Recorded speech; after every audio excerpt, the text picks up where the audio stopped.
you. Who else could it be but your man Lou? Yeah. And overtime.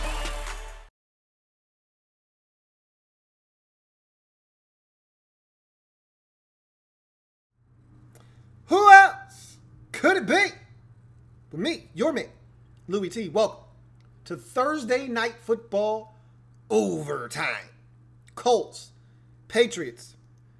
Their GM, Chris Ballard, said the rivalry's back on. Couldn't tell tonight. And it's going to be a while before that rivalry is anywhere close to where it was when, say, Peyton Manning was there, or even early in the infant stages of Andrew Luck when shit was really good in Indy. It's just not there right now. This is a 1-4 football team after the loss tonight.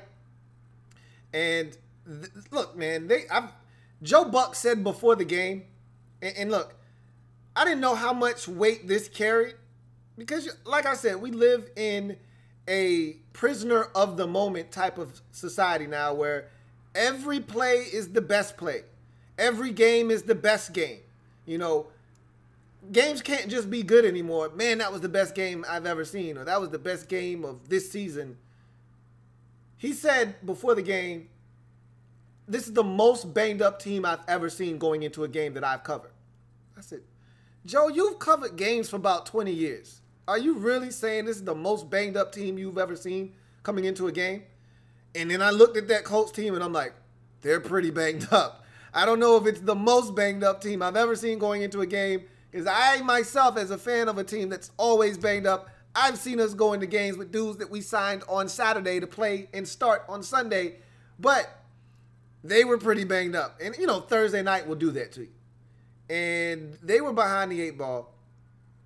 And when you're throwing to the likes of Chester Rogers and Zach Pascal, you're probably not going to have a chance to beat Tom Brady. Probably not going to happen.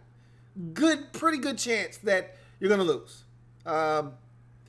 If Ryan Grant's your best wide receiver, probably going to lose. Probably going to lose.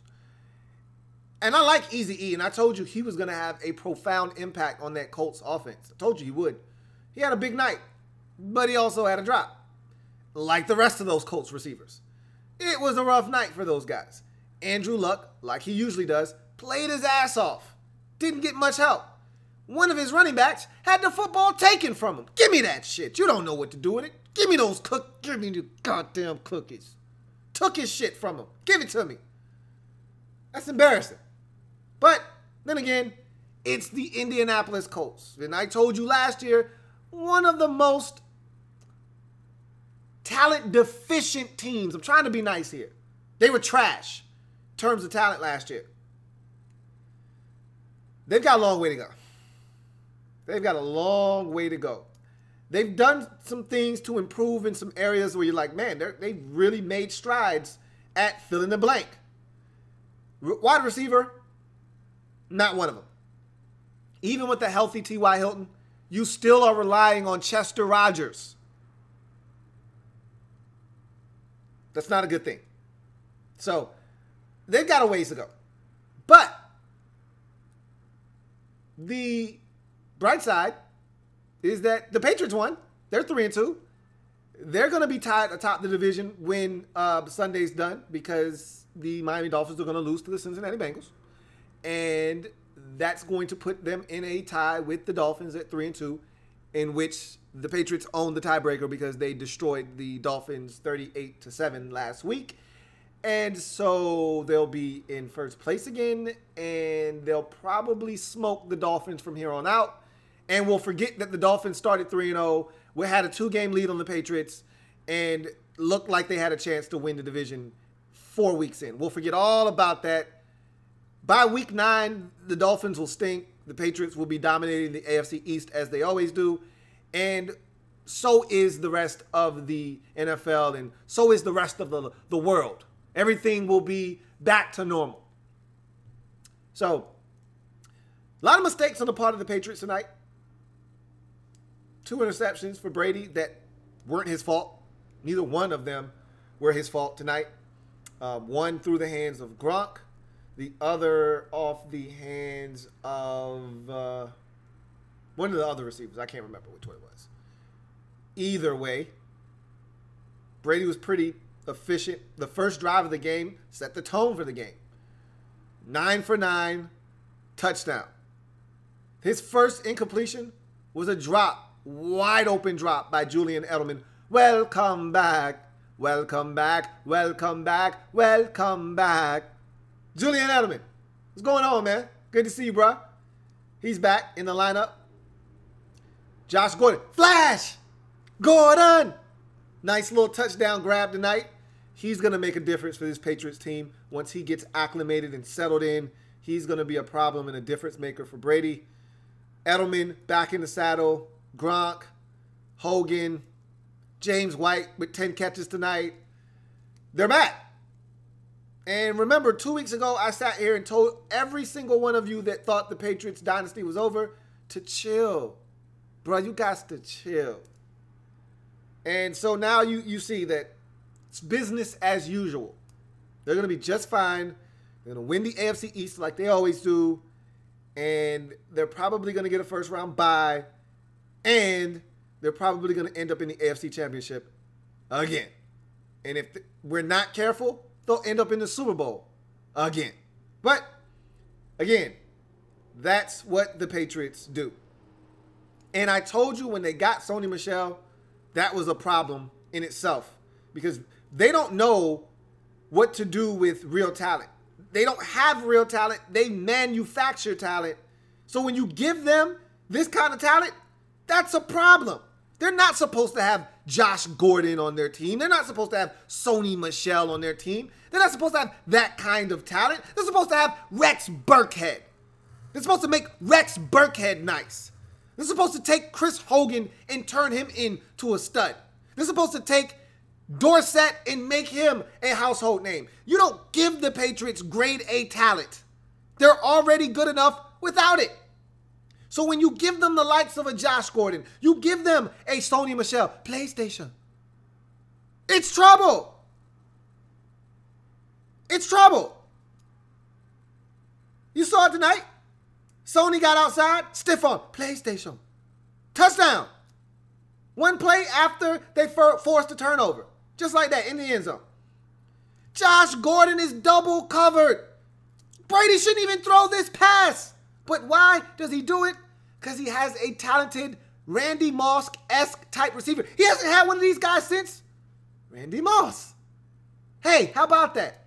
Remember he used to throw it up in the double and triple coverage and Moss would come down with it?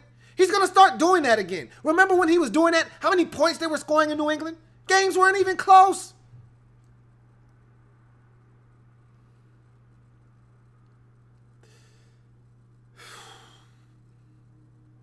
When is someone going to knock these guys off the mountain in the AFC? That's my only question. Because now they've got talent. For the life of me, I couldn't understand why they got rid of Brandon Cooks, but maybe he wasn't what they were looking for. They lucked into Josh Gordon. Look what we have here. He's going to be really good for them. If he's healthy, he's going to be really good for them. Sony Michel is going to be really good. And that's on top of James White catching it out of the backfield.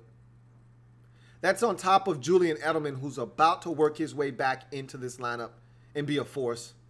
That's on top of Gronk, who we already know is a problem. One of the biggest in the league when healthy. Add in Cordero Patterson and the things that they're doing with him now. Sprinkle in a little bit of Dorsett. He can make a play every now and again. All of a sudden, you go from no weapons 2 weeks ago on Sunday Night Football when Cordero Patterson was the best receiver you had on the field to now an abundance of wealth of weapons on the football field. Out of the backfield, guys that can catch it. At the tight end position, guys that can catch it. At the receiver position, guys that can catch it. It's a ridiculous amount of riches for Brady.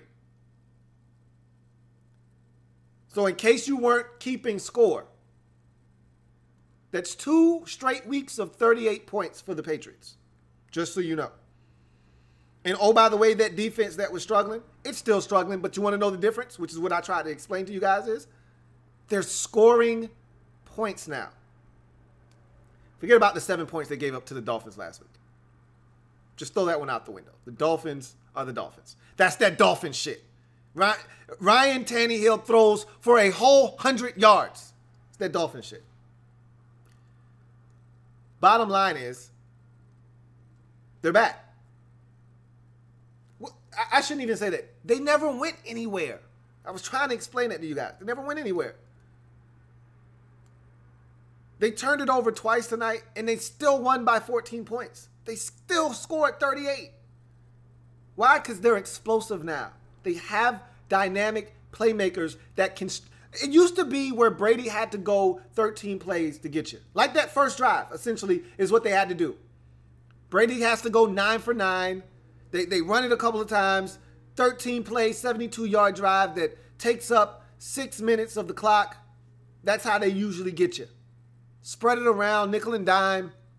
Bam, touchdown. Now, they've got the weaponry where it's 1 or 2 and done.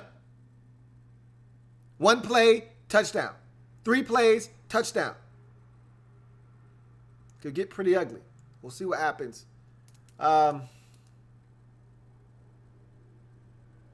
38-24 win. Back over 500 for the first time this season since they were 1-0.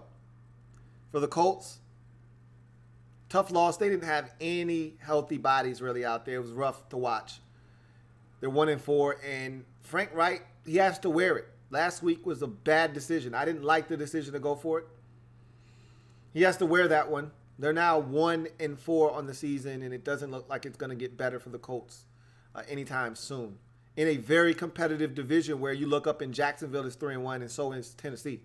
Going to be pretty tough to make any headway in that division this year with the way that it's set up. And the Texans, for as bad as they started off the season, they've got a chance to get to 2-3 and potentially get back to 500. If they can get a win over the Cowboys, they're trending in the right direction after 3 straight losses to the season, 2 straight wins, and all of a sudden, here come the Houston Texans. So the Colts look like they're going to be, and everybody told me this before the season started. When we were doing the predictions for the season, I went out on a limb and I said, Andrew Luck is going to bring this team back and they're going to win the division. And everybody said, are you crazy, man? Seriously, you really think Andrew Luck, who we don't know if he's healthy or not, which tonight I think is the healthiest he's looked. Andrew Luck tried to put the team on his back tonight. I thought he threw the football extremely well. The pass to Chester Rogers over Stephon Gilmore before the safety could get there, he couldn't have run up and handed it to him. He breastfed him. Mwah! Dropped it in the bucket. And what does Chester Rogers do? He does what Chester Rogers does. He threw up all over himself. He dropped the damn football. Andrew Luck looked good tonight. He looked good. And I thought he would. And I thought he would get more help. I was wrong. So, I said they were going to go 9-7, 10-6 win the division. Probably not going to happen now. Probably not going to happen. You're 1-4 with a bunch more losses coming your way. Probably not going to win the division. That's a really safe assumption to make after 5 weeks of football and they're at 1-4. So, yeah, about that. I was wrong. In any event, let's get to some comments. And before we do, just want to tell you guys, brand new podcast up on the site, LouieTNetwork.net. Also up on Stitcher, iTunes, Google Music Play. Check it out. It is by far and away the best episode I've ever done of my podcast. Check it out. So there you have that. Let's jump into your comments. Not a lot of people watching tonight, so we're going to try to make this as quick as possible. RG3 hashtag says, what's up with them Colts receivers, man? Look, I can't call it. You know, again, they didn't have a lot to begin with. You take T.Y. Hilton out of the mix, it can get ugly fast for that group of receivers. You saw that tonight. Enrique Valencia says, we better draft receivers with our first, second, and third round picks. I was baffled as to why the Colts, with all those picks that they had after making the trade back with the Jets to accumulate all of those second rounders, I was baffled at why one of those selections. Do you know what Peyton Manning, do you know what Andrew Luck could be doing right now with the likes of a guy like Cortland Sutton, who you could have drafted in the second round with one of your numerous second round picks?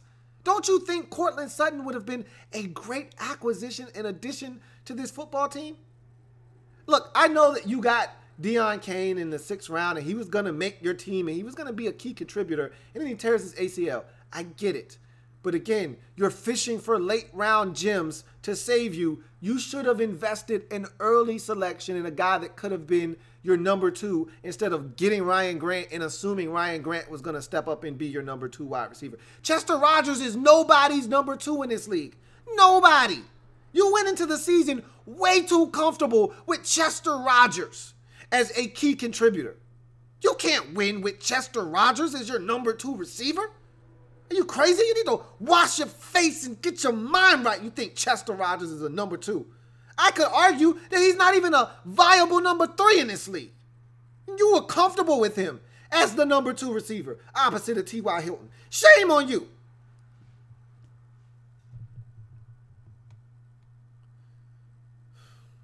Reese says, there goes all that bullshit about the Patriots being done. Again, I tried to quiet down those rumblings couple of weeks ago. I would have none of it. Here's why. You guys have seen, this is the thing. You've seen the movie already. You've seen the movie. How many times do I need to see Michael Myers resurrected from the dead and his sister try to kill him? I've seen the movie already. The only thing that has changed is the age of Jamie Lee Curtis. I've seen the movie 20 times. She's gonna kill him at the end. Again, I've seen it. I don't need to see it again.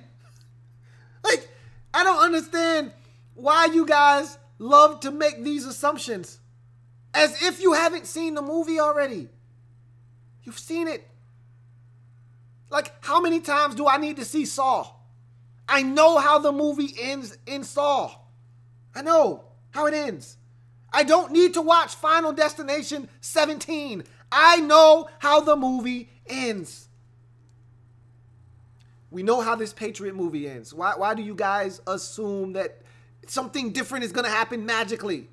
Unless Brady doesn't look like Brady, then you should know how this movie ends. And there was nothing that you've seen this year that told you that Brady didn't look like Brady.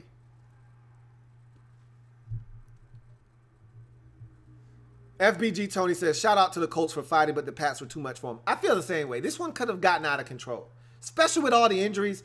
I thought this had 41-17 written all over it, and they refused to go away. So I was happy that they picked off Brady a couple of times and kept it relatively close. Keep in mind, the score doesn't indicate this, but early stages of the fourth, this was a one-score game. This was 24-17. They were fighting. We're the Indianapolis Colts. They were fighting. So kudos to them for giving it a run. All Andrew Luck needed the ball back. All he did was run it back one more time with a chance to tie it up. He never got that opportunity. So, yeah, it is what it is.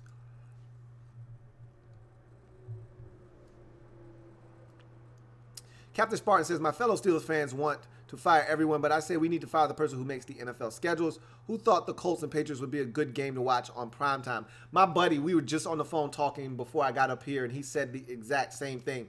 He said, I don't want to watch this game. Who thought it was a good idea to put on Colts and Pats? Here's the rationale of the schedule makers.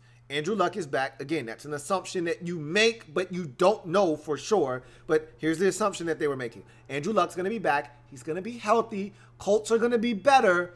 This could easily have been had, let's just say that the Colts pull out the win in week 3 versus the Eagles, and they beat the Texans last week, which both games could have easily swung in the favor of the Colts.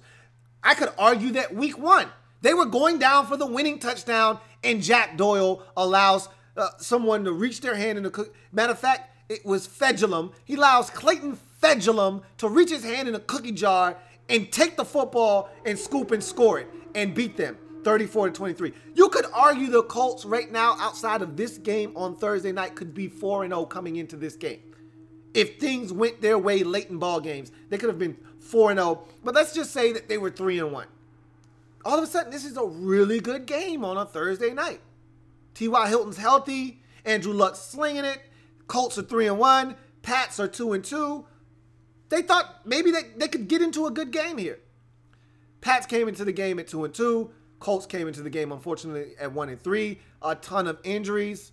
Not what they had in mind when the schedule makers set this thing up. But again, every game on the schedule for primetime purposes is a crapshoot because you're making assumptions. A lot of times off of what a team was last year, or you're going to assume. Look, I hope you guys know that you got a lot of 49er games coming because the league thought that Jimmy G was going to play and play well and that the 49ers are going to be back. You just wait. There's about 4 49er primetime games where you're going to have to suck up some C.J. Beathard, man. So you better get prepared. Are you not entertained? You're going to have to be entertained by C.J. Beathard. So don't you complain about tonight, because there are far worse games coming on your primetime schedule. And this is what happens when you make primetime games. You can't predict the future. They didn't know Jimmy G was going to get hurt. They didn't know the 49ers weren't going to be good this year. They got caught in the hype. Man, I'm just done. They got caught in the hype. It happens. I got Munson says, can't remember the last time I saw so many drops on an indoor arena. Was wondering, what do you think of Chester Rogers moving forward? He passed the eye test, at least in the first half.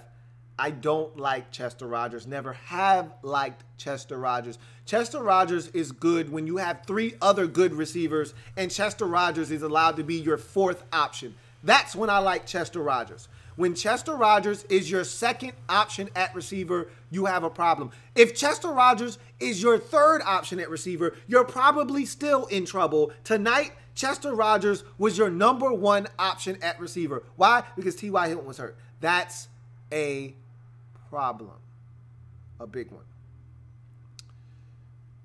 Reese says, this roughing the passer situation is getting really tedious. Something has to change. It's starting to piss me off.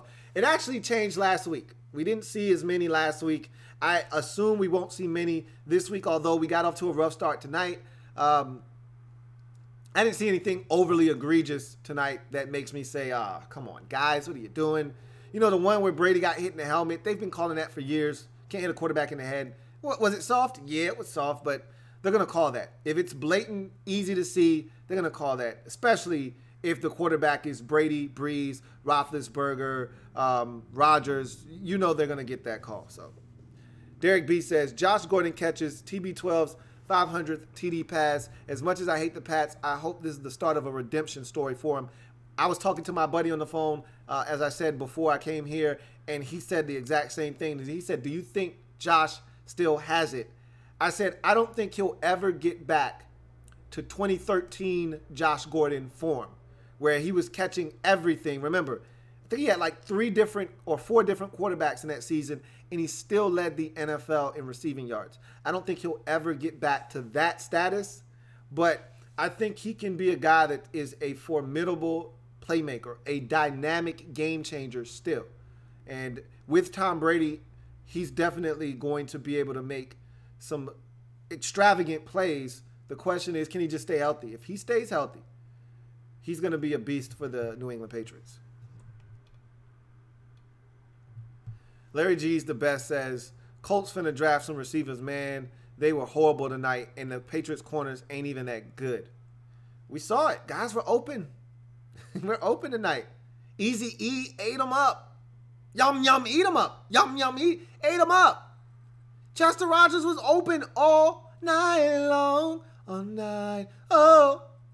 All night long. All night. All night. He was open all night. Catch the goddamn ball. Reese says, I'm confused, Lou. My Bucks worked out Paxton. Everybody's working out Paxton Lynch. I think they're just doing his agent a solid, man. Everybody's kicking those. My team worked out. Why do I need to work out Paxton Lynch? For what? We're not signing a quarterback. We got Colt McCoy. We got Alex Smith. What are we working out Paxton Lynch for? Everyone's kicking those tires. I think they're doing a favor to his agent, honestly speaking. Don't pay any attention to it. It's like the 6th or 7th team Paxton Lynch has worked out for. I think, too, also teams want to go ahead, compile some information on him, get a look at him to see if he's worthy of snatching up. Say you have an injury to Jameis Winston. All you got left is 50-50. You need to sign a quarterback. Hey, remember we worked out Paxton Lynch. We don't need to see him again. We like what we saw in the workout. Let's bring him in. Let's sign him up. So that's also another angle that you can look at and say, why are we working out a quarterback when we have two and we're fine at that position? Sometimes you just want to get information on a guy just in case. Blackbird Blitz says, please stop comparing people to Randy Moss. You know better than that. Look, I wasn't comparing him to Moss, okay? All I was saying is the last time that Brady was able to throw it up to any random wide receiver in the end zone in double or triple coverage, the man's name was Randy Moss. That's all I was saying. Josh Gordon has that kind of ability, as we saw on that play, to make plays even when he's double covered. That's all I was trying to say. Not trying to compare him to one of the GOATs of the game. Just saying. Okay, don't kill me. I'm sorry if that's what it came across as. Wasn't making a comparison there. Just saying that Brady hasn't had this kind of talent at receiver in one body since Randy Moss. That's it. Reese says, if Josh Gordon is motivated and his head is out of his own ass, watch out. Yeah, watch out. J. Camman says, horrible game, unwatchable, hate the Patriots. Derek B says, watching the Patriots tear up the Colts defense made me sick to my stomach all over again about that week 2 loss. That was the only thing that I said in the back of my mind. They showed a chyron of the Colts schedule going into this game and how they got to their 1-3 mark. And I'm like, man, does that loss just make me feel some type of way? You know, I'm really in my feelings about that loss. Looking back, we had no business losing that game. None. None.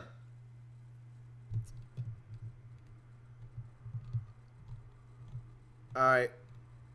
Reese says, do you think Frank Wright is the guy in Indy? I don't think Frank Wright's a bad coach. I just think he made a bad decision, but it's too early. Jury's still out on whether this guy's good or not. It's way too early. We're 5 weeks in. Hard to tell what this Colts team is going to be. Andrew Luck, they slowly worked him back into the thick of things. They've had a ton of injuries in Indy. Their starting running back, Marlon Mack, has only played in 1 game, and that happened to be against the Redskins. Other than that, he's been shelved all season long with injury. So it's tough to assess a team and a coach when not all the players are out there. So it is what it is.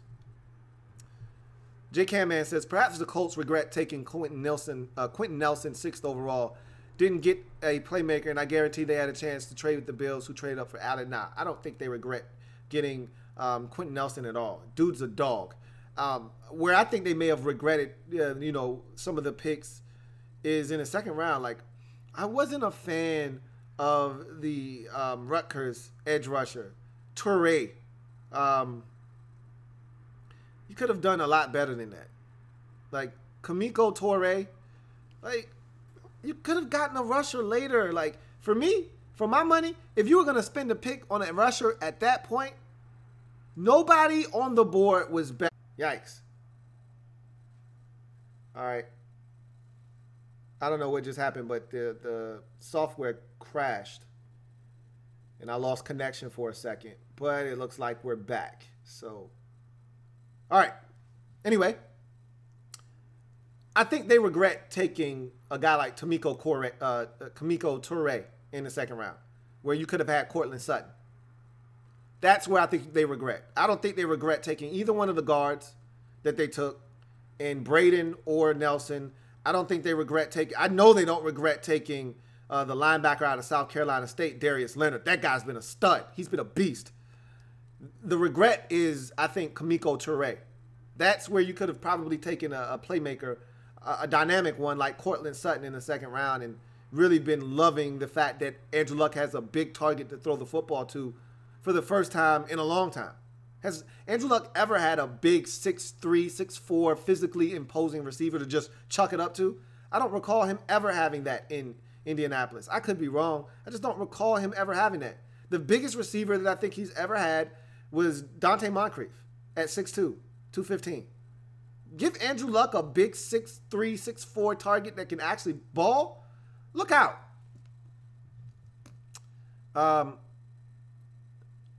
FBG Tony says, told you Colts are trash, bro. Told you Luck had zero help. You did.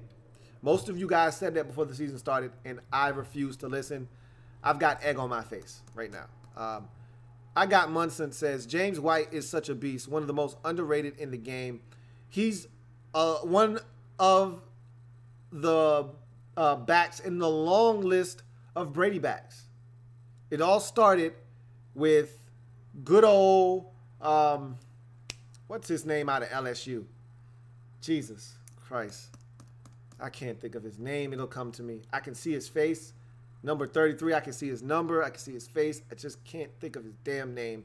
But he's one of a long list of Kevin Falk is his damn name. Started with Kevin Falk, and it just matriculated its way through a bunch of guys, whether you're talking about Danny Woodhead or you're talking about Shane Vereen. The list goes on and on and on. We've seen this before. This is what Brady does. He takes a guy that has a little bit of a skill set to catch it out of the backfield and turns him into an animal, such as James White now, who had 10 catches tonight for 77 yards and a score.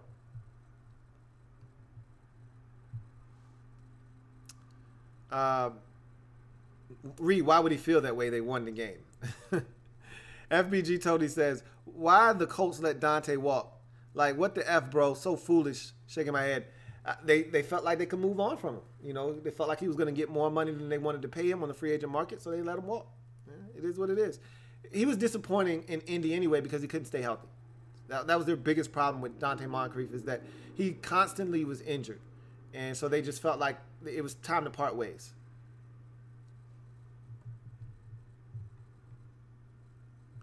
Reese says, since Peyton Manning left, the Colts have been far and away the most bland, boring team in the NFL. I can hardly stay awake watching them. They bore the shit out of me. My buddy that I was talking to said the exact same thing. He says the Colts have to be the worst watching football. I vehemently disagree with that. There are other teams in the league where on a Sunday, sometimes you're like, why am I watching this? Why is this team on my television set right now? The Colts, they're not a fun watch. I will grant you that. But they're not the worst watch, I don't think. You know, there are other teams that I look at and I say, man, that is a bad football team. But even with them being bad, they probably have something that interests you, whether it's the Bills with Josh Allen or the Cardinals now with Josh Rosen. Those aren't good football teams, but they have something you want to see. The Colts, they don't have anything you really want to see. So I guess I get it.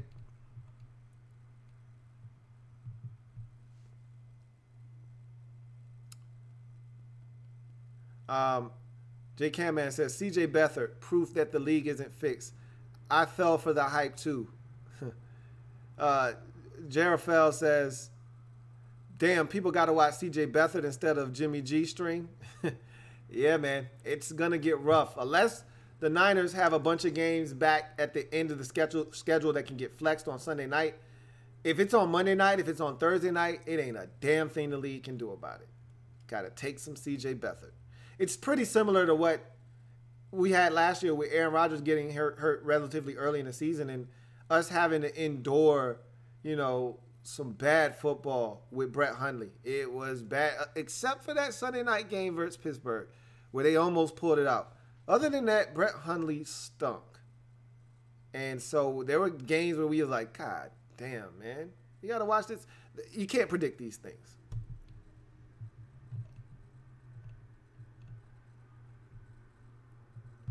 Sammy J12 says, how do you feel about Pats versus Chiefs on Sunday night next week? I need my Chiefs to take another one in New England. They're fully capable.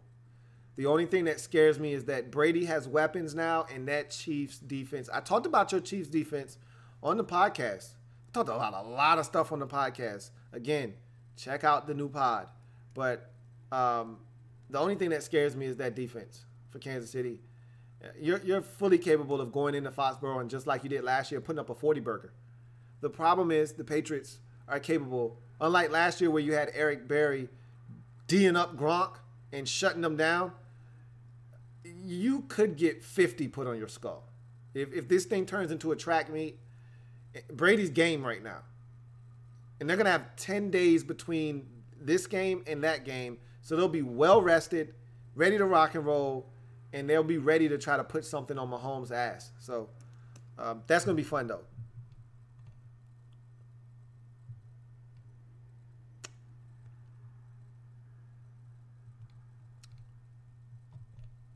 Kevin says, could the Colts not guard James White in the first half or what? Every time Brady got the ball, White was open and dropped it off to him every time, and he just ran for the first down. That's what happens when you're playing a soft cover 2 shell, which is why it is so nauseating that the Redskins couldn't defeat the Indianapolis Colts by doing essentially what the Patriots did with Brady tonight, which is just dink and dunk them. If they're going to give you the underneath easy stuff, play pitch and catch. Take 8. Take 6. Take 9.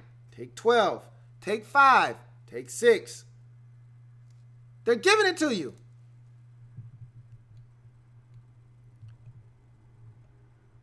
Rodney Ray says, trade Josh Doctson to the Colts. I'd do it in a heartbeat. The Colts wouldn't give me anything that I wanted in return, though. So we couldn't afford to trade Doctson if we wanted to because we don't have enough depth at receiver. We're hurting at receiver right now. So to think that we could trade away Doctson and be okay, probably not the smartest thing in the world for us to do right now. But in any event, that's going to do it for me tonight. Yeah, Patriots 38, Colts 24. The biggest gripe that most of you have is that you just didn't want to watch the Indianapolis Colts play football tonight, or for that matter, any night. I get it. I understand where you're coming from, especially when they're banged up. You know, no T.Y. Hilton makes this offense almost unwatchable. There's no threat of an explosive, 65-yard touchdown in one play without T.Y. Hilton being on the field. And so it was just Andrew Luck trying to will a team full of second, third, and fourth options to a victory, and it wasn't going to happen against Brady and his bunch. And so Colts are now 1-4 on the season after this loss. Meanwhile, Patriots get back over 500 for the first time since week 1 when they were 1-0. With the 38-24 victory, they're now 3-2 on the season. And pending the outcome of the Dolphins game, they could have a share of first place when Week 5 meets its conclusion. So, in any event, I'm your man, Louie T. Remember, changing the game one live feed at a time. If you haven't already done so, like the video. If you haven't already done so, subscribe to the Louie T Network, share this video, and check out the podcast, Louie T Network Podcast. Best episode I've ever done has been released. Check them out. Binge, if you will, the podcast. If you haven't been listening, make sure you rate the podcast on iTunes. If you're on iTunes, if you're on Stitcher, make sure you comment on the podcast. I give trivia questions. I ask questions. You guys aren't giving me feedback. So I need that in my life. So if you haven't done so, check it out. In any event, I'm your man, Louie T. Signing off. I'll see you guys next time. Have a good one. Louie.